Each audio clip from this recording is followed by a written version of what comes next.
নমস্কার বন্ধুরা, আমি পপিন। আমার রান্নাঘরে আপনাদের সবাইকে স্বাগত। আজকে আমি আপনাদের সাথে শেয়ার করছি ড্রাই চিলি চিকেন রেসিপি। এটা আমি ভীষণই সহজ পদ্ধতিতে তৈরি করছি। আশা করছি আপনাদের ভালো লাগবে। ভিডিওটি শুরু করবার আগে আপনাদের কাছে একটি অনুরোধ রইল। আমার চ্যানেলে যদি নতুন কোনো বন্ধু হয়ে থাকেন, আমার চ্যানেলটাকে সাবস্ক্রাইব করে পাশে বেল নোটিফিকেশনটা প্রেস করে দেবেন। তাহলে আমি যখনই কোনো নতুন রেসিপি আপনাদের সাথে শেয়ার করব, সবার প্রথমে নোটিফিকেশনটা আপনাদের কাছে পৌঁছে যাবে। দেখে নেওয়া যাক আজকের ড্রাই চিলি চিকেন রেসিপিটা। আমি এখানে 400 গ্রাম পরিমাণে চিকেনের বোনলেস পিস নিয়েছি। মোটামুটি মিডিয়াম সাইজের চিকেনের পিসগুলোকে কেটে নিয়েছি। চিকেন ম্যারিনেট করবার জন্য এখন দিয়ে দিলাম লবণ, আদা রসুনের পেস্ট, গোলমরিচের গুঁড়ো, 1 টিস্পুন লঙ্কার গুঁড়ো। সমস্ত কিছু খুব ভালো করে মিশিয়ে নিতে হবে। এখন আমি 4 চামচ পরিমাণে কর্নফ্লাওয়ার দিয়ে দিলাম, একটা ডিম দিয়ে দিলাম। এইবারে সমস্ত কিছু খুব ভালো করে মেখে নিতে হবে। সমস্ত কিছু খুব ভালো করে মেখে নেওয়ার পরে আমি 10 মিনিট ম্যারিনেট করে রেখে দেব। তারপরে রান্নাটা শুরু করব। এখন একটা সস তৈরি করে নেব। একটা বাটির মধ্যে নিয়ে নিচ্ছি 1 teaspoon tomato ketchup, 1 teaspoon red chilli sauce. যদি আপনাদের কাছে রেড চিলি সস না থাকে তাহলে আপনারা গ্রিন চিলি সসও ব্যবহার করতে পারেন। দিয়ে দিচ্ছি লাইট সয়া সস। অল্প একটু জল দিয়ে সমস্ত সসগুলোকে ভালো করে মিশিয়ে নিতে হবে। তবে গ্রিন চিলি সস ব্যবহার করলে রঙটা একটু অন্যরকম হয়। মোটামুটি সবকটা সসের রঙে আমি লালচে রঙের নিয়েছি।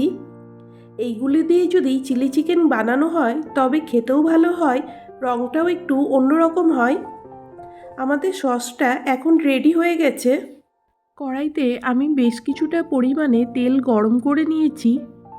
তেলটা ভালো মতন গরম হয়ে গেলে এখন আমি এক এক করে পাকোড়াগুলোকে তেলের মধ্যে দিয়ে দিচ্ছি।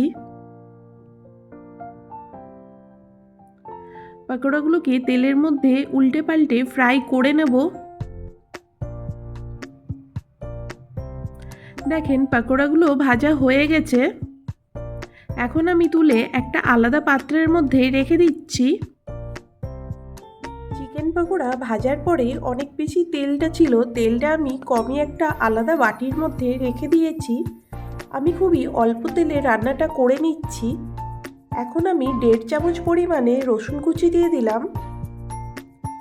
রসুনের পরিমাণটা একটু বেশি ব্যবহার করলে টেস্ট আর গন্ধ দুটোই ভালো হয়। আমি হাই ফ্লেমে রান্নাটা করে নিচ্ছি। এখন আমি দিয়ে দিচ্ছি বড় করে টুকরো করে রাখা পেঁয়াজ। আমি এখানে 2টো পেঁয়াজ ব্যবহার করেছি। আমি এখানে একটা বড় করে টুকরো করে রাখা ক্যাপসিকাম দিয়ে দিলাম। সমস্ত কিছু হাই ফ্লেমে ভালো করে মিশিয়ে নিতে হবে। আগের থেকে যেই সসটা তৈরি করে রেখেছিলাম সসটাকে দিয়ে দিলাম। খেয়াল রাখবেন রসুন যখন ফ্রাই করবেন তখন যেন রসুন পুড়ে না যায়, তাহলে টেস্টটা নষ্ট হয়ে যাবে। এখন আমি ভেজে রাখা চিকেন পাকোড়াগুলোকে দিয়ে দিলাম। এখন আমি 1/2 টিস্পুন চিনি দিয়ে দিলাম। হাই ফ্লেমে সমস্ত কিছু ভালো করে মিশিয়ে নিতে হবে। আমি 1 টিস্পুন কর্নফ্লাওয়ার জলে গুলে দিয়ে দিলাম। 2টো কাঁচা লঙ্কা কুচি দিয়ে দিলাম। আপনারা ঝালটা যেমন পছন্দ করেন সেই স্বাদ অনুসারেই লঙ্কাটা ব্যবহার করবেন।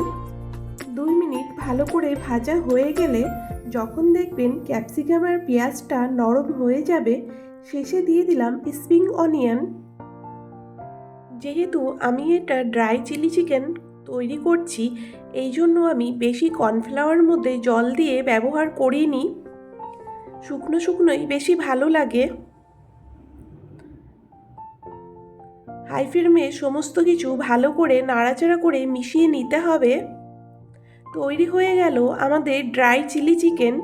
এখন আমি গ্যাস বন্ধ করে দিলাম। আর আজকের চিলি চিকেন রেসিপিটা আপনাদের ভালো লাগলে লাইক শেয়ার কমেন্ট করতে ভুলবেন না কিন্তু। আজকে এই পর্যন্ত, আবারও হাজির হয়ে যাব নতুন কোনো রেসিপি নিয়ে। ভালো থাকবেন, সুস্থ থাকবেন, ধন্যবাদ।